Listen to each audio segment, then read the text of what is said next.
आज का हमारे पास जो प्रश्न आया है वो है कि भक्ति मार्ग इतना भगवान को प्रिय क्यों है। भगवत प्राप्ति के अन्य दूसरे बहुत सारे मार्ग वेद शास्त्रों और महापुरुषों संतों के द्वारा बताए गए हैं। योग मार्ग है, ज्ञान मार्ग है, किंतु भक्ति में ही ऐसा क्या विशेष है, इस पर कुछ बोलिए। तो देखिए, भक्ति मार्ग अन्य समस्त साधनाओं जितने भी सभी मार्ग हैं उनकी अपेक्षाकृत क्योंकि सुलभ है। नंबर 1, क्योंकि सुलभ है। और भागवत कहती है प्रीयते मलया भक्त्या हरिरन्यद विडंबनम।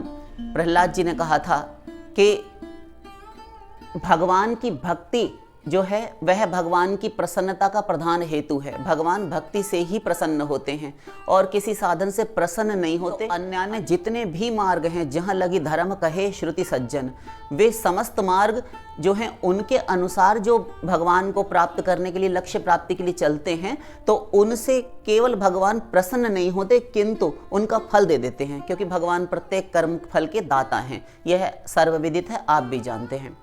किंतु भक्ति में ऐसी क्या विशेषता है, वही बात हम लेकर बैठे हैं प्रश्नकर्ता के अनुसार।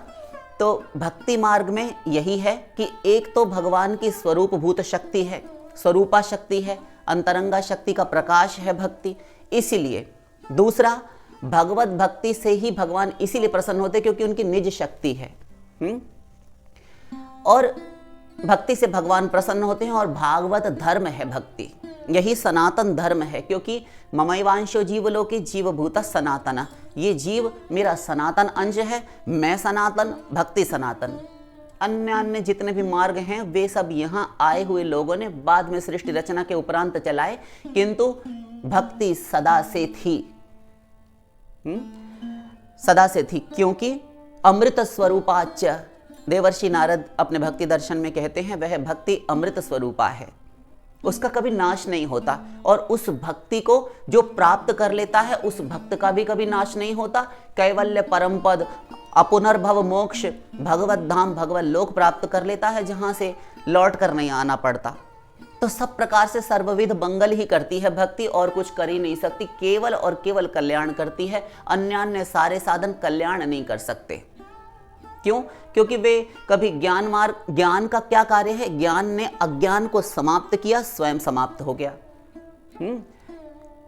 इसी प्रकार कर्म ने आपको बहुत से बहुत हद से हद स्वर्ग दिया। ब्रह्मलोक आदि तो बहुत विरले जाते हैं, जो मायावर्ती लोक हैं उसमें भी ब्रह्मलोक तक बहुत कोई एक रेयर, कोई विरला पहुंच पाता है। तो कर्म ने केवल आपको स्वर्ग दिया अथवा वहां का देवता बना दिया, और बहुत श्रेष्ठ अव्वल दर्जे का आपने पुण्य किया है, तब कोई एक स्वर्ग सम्राट पद प्राप्त करता है अनंत जीवों में से। यही दुर्लभ है। भक्ति का नाश नहीं होता। भक्ति यहां पर भक्तों का पोषण करती है। भगवान की आज्ञा है भक्ति को कि मेरे भक्तों का पोषण करो। और यहां पर भक्ति ने भागवत के अनुसार छाया का रूप धारण कर रखा है। जैसे छाया सीता थी ना, जिनका रावण ने अपहरण किया, उसी प्रकार से भक्ति महादेवी जो यहाँ पर आप सब भक्तों में दिखती है, प्राकृत भक्तों में, साधक भक्तों में, वह सिद्ध भक्ति तो महापुरुषों के पास होती है। भक्तों में जो दिखती है वह भक्ति की छाया है, आभास है। उससे ही भगवान रीझ जाते हैं, भगवान को पकड़ कर ले आती है, भक्तों के वश में कर देती है भक्ति। और वहां पर गोलोक में, वैकुंठ आदि जगत में, चित जगत में भक्तों का पोषण करती है। साथ साथ भक्ति कल्पलता में कृष्ण प्रेम रूपी सुपक्व फल लगता है, और जिसमें केवल रस ही रस है, और वह अनंत काल तक बढ़ती चली जाती है। अविच्छिन्नम प्रतिक्षण वर्धमानम, रुकती नहीं, अविच्छिन्न है और प्रतिक्षण वर्धनशील है, नाश नहीं होता। उसको प्राप्त करने वाले भक्त का भी नाश नहीं होता। इसीलिए भगवान कहते हैं कौन्तेय ये प्रतिजानी न मे भक्तः प्रणश्यति। अर्जुन, मैं तुझसे प्रतिज्ञा पूर्वक कहता हूं, और तू भी ये जान ले, दृढ़ निश्चय कर ले कि मेरे भक्त का नाश कभी नहीं होता। और बाकी जो बचा भक्ति के अलावा, ध्यान दीजिए, भक्ति के अलावा जो कुछ बचा वह कर्म, धर्म, ज्ञान, योग, तपश्चर्या, व्रत, यज्ञ, दान, तीर्थ, वेद, शास्त्र, इनका जो स्वाध्याय है, अनुशीलन है, मनन है, पाठन है, ये आप करते रहते हैं। कोई रामायण पढ़ते हैं, कोई गीता जी के उपासक हैं, जीवन भर करते हैं। ये सब करते रहने से फल नहीं मिलता, हम ये नहीं कह रहे, किंतु इनको पढ़ने लिखने का जो फल है वो केवल एक है कि भगवान के चरणों में प्रीति हो जाए, प्रेम हो जाए। ये नहीं हुआ, सब बेकार। सर्वम कुंजर शौचवत, हाथी और गधे के स्नान के समान है, शास्त्र कहते हैं, महापुरुष कहते हैं, भगवान कहते हैं। सब बकवास, भ्रम की सृष्टि, भय का उत्पादन करने वाले हैं ये सब। और भक्ति भय भ्रम का उन्मूलन करती है, नाश करती है। गीता में अनन्य चेताः सततम यो मां स्मरति नित्यशः तस्याहं सुलभः पार्थ। सुलभ सब जगह भगवान गीता में कहे जा रहे हैं, मैं दुर्लभ हूं, मुझे नहीं जाना जा सकता, मुझे नहीं देखा जा सकता, नहीं पाया जा सकता। वेद भी कहता है अदृष्टमव्यवहार्यम अग्राह्यम अलक्षणम अचिन्त्यम अव्यपदेश्यम एकात्म प्रत्यय सार प्रपंचोपशमम शांतम शिवम अद्वैतम। किंतु वो अव्यवहार्य है भगवान, उसको कोई नहीं देखा जा सकता, नहीं सुना जा सकता, नहीं उससे कोई व्यवहार किया, संपर्क स्थापित नहीं किया जा सकता, इत्यादि सब समस्याएं हैं। किंतु भगवान ने गीता में एक जगह स्पष्ट स्वीकार किया। बहुत सी बातें केवल एक बार स्वीकार की, कई बातें भगवान ने बार बार दोहराई हैं। तो भगवान कहते हैं अनन्य चेता सततम, जो अनन्य चित्त से केवल मेरी शरण में आकर मेरा ही भजन करता है। यो माम स्मरति, जो मेरा स्मरण करता है, नित्यशः सदा स्मरण करता है। तस्याहम सुलभः, फिर क्या होता है जब वह ऐसा करता है तो प्रभु, फिर तस्याहम सुलभः पार्थ, उसके लिए मैं सुलभ हूं। नित्य युक्तस्य योगिना, उस नित्य मुझ में लगे हुए योगी के लिए हो गया।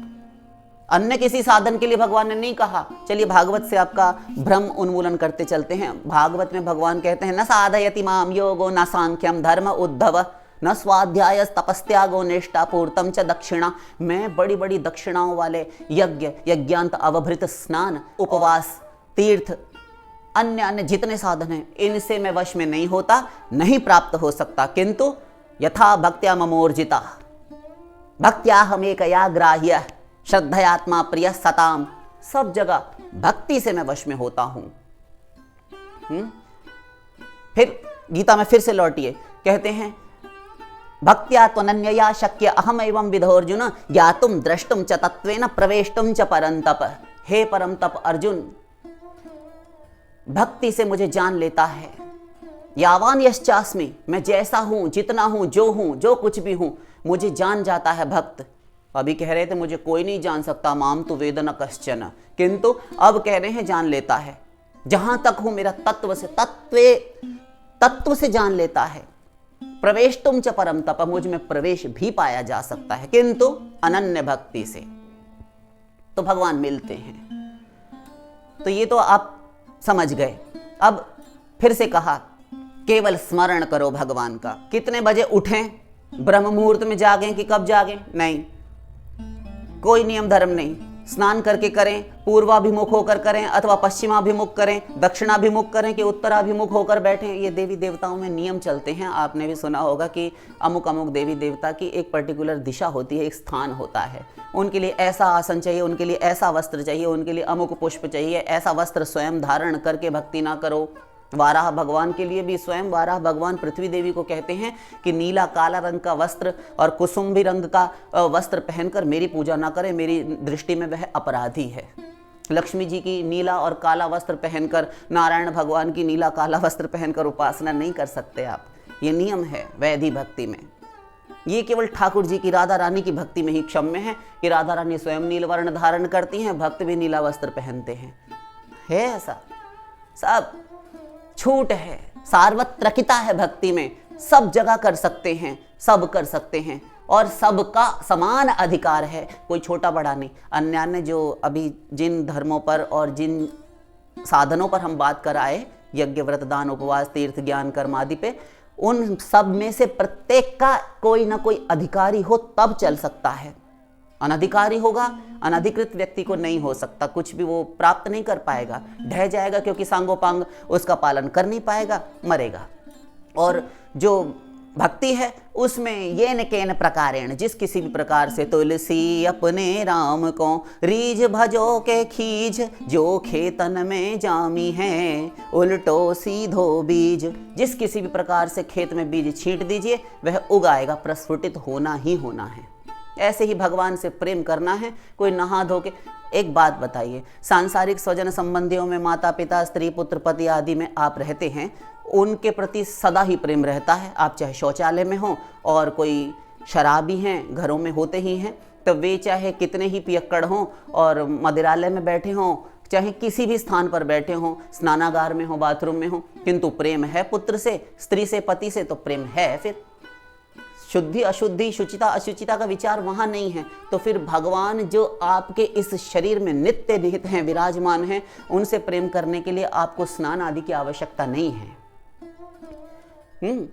तो सार्वत्रिकता हो गई। और सर्वेधिकारिण यत्र, पद्म पुराण, सबका अधिकार है। हरिभक्ता यथा नृपाः, ऐसा ये भक्ति मार्ग है।